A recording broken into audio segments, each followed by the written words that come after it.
खुदा यीशु मसीह के ज़िंदा बाबरकत और जलाली नाम में आपको तहसीन और शिकाना का सलाम।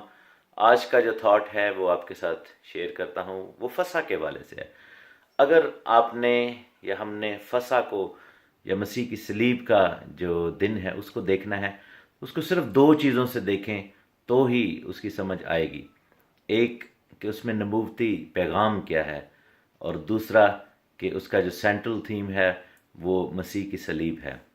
नबूवती पैगाम मसीह की पहली आमद के हवाले से है कि जिस तरह पुराने अहद में हम देखते हैं कि बनी इसराइल को खुदा ने आज़ादी दी, हमको भी मसीह ने आकर गुनाह और बदी से आज़ाद कर दिया।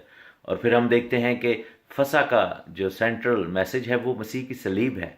चाहे पुराने अहदनामे में भी देखें, जब खून लगाया गया तो मसीह की सलीब था।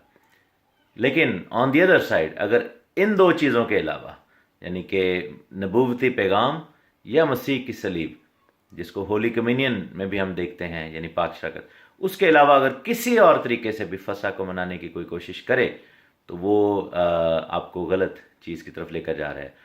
कोई चादरें ओढ़कर, टोपियां पहनकर और प्लेटें सजा के फसा मनाना जो है वो बाइबल की तालीम के ख़िलाफ़ है, और ये यहूदियत मज़हब में घेर कर लेके जाने की कोशिश है, जो कि गलत चीज़ है। और अगर आपको कोई ऐसा करने पर मजबूर करे, आप उससे कहें कि नहीं, मेरा फसा मसीह है, बस मसीह कुर्बान हुआ, हमारा फसा कुर्बान हुआ, और हम फसा को मनाएंगे प्लेट के साथ नहीं, किसी पहनावे के साथ नहीं, बल्कि हम मसीह की सलीब और पाक शराकत के साथ। God bless you. आमीन।